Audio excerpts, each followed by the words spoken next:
Well, hello everyone. Welcome to week 2 of Brain-Based Research. I hope you're doing okay. This week is the week that you start on your group project paper. It's not a big project, so please do not panic about it or get stressed. I reorganized the groups. There were some people that hadn't signed up yet, so I moved some singletons around and I just posted the list of the groups up on the Blackboard so you can double check who you are supposed to be with. Some of you were concerned about elementary working with high school or high school working with elementary, but that's not what this is about. This is about brain-based research. It's not specifically about content. So when you're looking at what you're studying in this class, you're looking at ways that you can implement these techniques within your classroom, what you can start doing right now to make a difference in your classroom. Now, I'm sure you found the videos and the articles interesting. One of my favorite ones is the one about why technology in the classroom, it's the first one on the list, why digitizing classrooms won't work. And it talks about handwriting. And this has been an interesting argument that I've had before with my sister. My sister is a superintendent, was a superintendent, retired now, but she did everything in school, you know, teaching, facilitating. She's always been with the littles. And you actually might have her in one of the classes. Her name's Professor Goligly. And she was talking, we were getting in an argument about handwriting because I was upset that so many of my students didn't handwrite anymore. And she's like, well, you know, it's, you know, we don't need to teach it. It's not necessary. Nobody can give me a good reason why. And I'm like, well, we read the Declaration of Independence and the Constitution and it's all handwritten and they have a hard time reading it. She was like, oh, which was kind of funny that we're looking at these, you know, documents that makes it easier for kids to read it and understand it if they're familiar with that type of lettering. But more importantly, we find now that handwriting affects a different area of the brain than keyboarding does. And so making time to do handwriting really helps the brain to relax. And it says that handwriting relaxes the emotional brain to reduce stress levels in students and improve learning. And for any of those of you out there that journal or handwrite, write, make lists, you will know that it does soothe you when you are writing. It does help you to be creative and clarify and think. And it does hit a different area than keyboarding does. Let me go ahead and read a little bit more of this to you. Hang on one second, I'm scrolling down. Writing is the way we learn what we're thinking, says University of Washington educational psychology professor Virginia Berninger, who studies the effect of handwriting on the human brain. The handwriting, the sequencing of the strokes, engages the thinking part of the mind. A 5-year study of Seattle school children found that printing, cursive writing, and using a keyboard each use related but different brain functions. So you don't want to rule out handwriting altogether. And in fact, my students are getting ready to do some handwriting assignments related to the Declaration of Independence, the Constitution, and some letters to John Adams. So you can find a way to incorporate it in. And as I was talking about curriculum, you know, if you're working in a group where somebody's doing elementary school, somebody's doing high school, it doesn't matter what the lesson is. It can be different levels of a lesson, but if you still focus on incorporating the brain-based research about handwriting into your room, it could be a short little activity that you do once or maybe something that you do several times in a semester. But you figure out what works for you and just try to incorporate it in. Okay, let me click out of that one.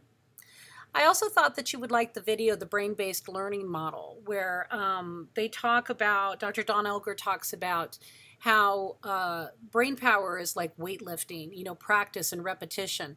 And I love that he talks about the guitar. I know how to play musical instruments. My whole family plays musical instruments, numerous. But I'm better at some instruments than other instruments because I practice them all of the time. So it's not like I can't sit down and play the guitar. I can, but if I spend a year away from the guitar, it's going to take a while for me to get back to where I was with practice and repetition. And even though there is muscle memories in my fingers, just like there's muscle memories in the brain, we still have to practice it. So the real use it or lose it slogan, that really is true. The more we practice, the more we work on things, the better the brain's going to get. Okay, and then the Edtopia article talks about how to integrate tech when it keeps changing. I know that this can be so difficult for us as educators. One, having the money to have technology, two, being able to get it on a regular basis. Some of us are struggling to get scheduled in a computer lab. Some of us have Chromebooks, but we never know when it's going to be our chance to get it. Sometimes technical difficulties come up that makes technology hard in the classroom. A computer can go out, an LCD projector, and everything is just thrown, just all over the place when that kind of stuff happens. And there's some really interesting points in this article that I like. And the first one is take off your expert hat. One of the things that's difficult for us to do as educators is look fallible. And it's funny, you think you're okay with it, but we're in a position of being an expert so often that when we get called out or when we make an error, we tend to get a little bit flustered. There's also, if a student calls us out, there's also that feeling that we're being challenged. And in brain-based research, you learned that you have to pull back from ego.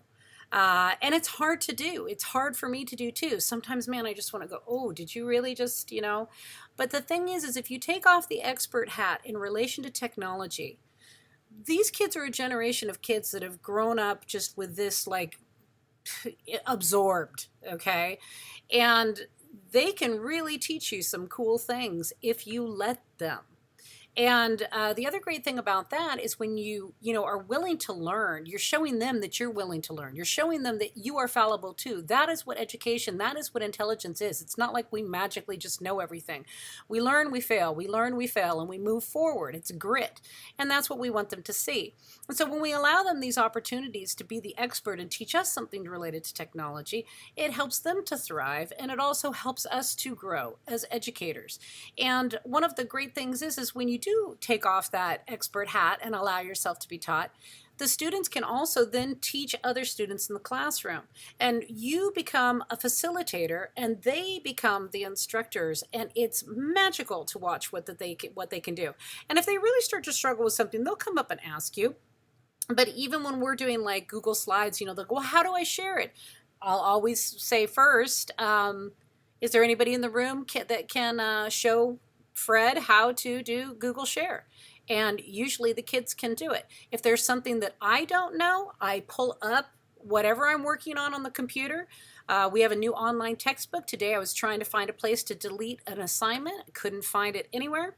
Pulled it up on the screen, and I said to the kids, I said, you know what, I'm trying to delete this assignment, you guys, and I'm just not seeing where I'm supposed to go. Would you all take a look at this for me and see if you could help me navigate through? And the kids were the ones that found that you could not actually delete the assignments on the online textbooks. You could only hide them once you had created them. It still wouldn't assign it to the kids, but it would just hide it. And so once they showed me that, then I was able to do what I needed to do. And I was like, oh, thank you so much for showing me that. That would have taken me quite a while to figure that out. And please remind me if I forget again. And you should have seen them. They were all beaming. So we do have to take off that expert hat, and that's how we learn. There's several on here, but one of the other ones that I like is interact with students via tech. And you're going to see that a lot in this online program, especially when we're talking about things like the flipped classroom. Kids love when you interact with them on technology. And these videos that I make for you guys, I now make for my students as well. I may lecture on a lesson, or if I'm absent, I might do a lecture that the sub just plays. And there really is a difference. And in my last class that I was teaching, somebody was talking about, well, can I just show a video of somebody else talking about what I'm talking about? I don't want to have to reinvent the wheel. Well, yes, of course. You can go on the internet and you can find all sorts of things about your subject. However, they don't react the same way as they do when they're looking at you. With you, they know that this is a real person that they're having a conversation with, that they can come back and they can ask questions to. And it really makes a difference. And my subs have commented on the fact that when I do leave these 10, 15-minute mini lessons, he's said it's like I'm in the room. The kids all perk up and sit up straight, and they're watching and they're nodding their head as if I'm sitting with them. So there are ways to do that with technology, and that doesn't matter grade level, little kids or older kids. The only thing that we have a problem with when we're integrating technology in that way and using technology with kids is sometimes there's an equity issue. And if there's an equity issue, meaning that your students don't have computer access at home, then you need to find out, are there lunchtime computers that they can get to? Are there after-school computers that they're allowed to use to make sure that the lesson is equitable and fair to all students? Okay, I think I'm going a little bit long right now, so I'm going to just stop there. The group project is very easy. It should be easy to understand. If you have any questions, please go ahead and get hold of me. You're all in groups now, so please make sure that you contact your group member. And then it's due Sunday by 11:59, so don't forget that. If for some reason your group member is slow in responding, please do not stress out. Brain-based research is about not stressing out. It's the worst thing for your brain. You can't think straight when you're stressed like that. We will figure something out, okay? So I don't want you stressing while you're in this class. Together, we will figure something out that will work, okay? So have a wonderful week. I look forward to talking to you again, and please email me if you need anything. Have a great day, you guys.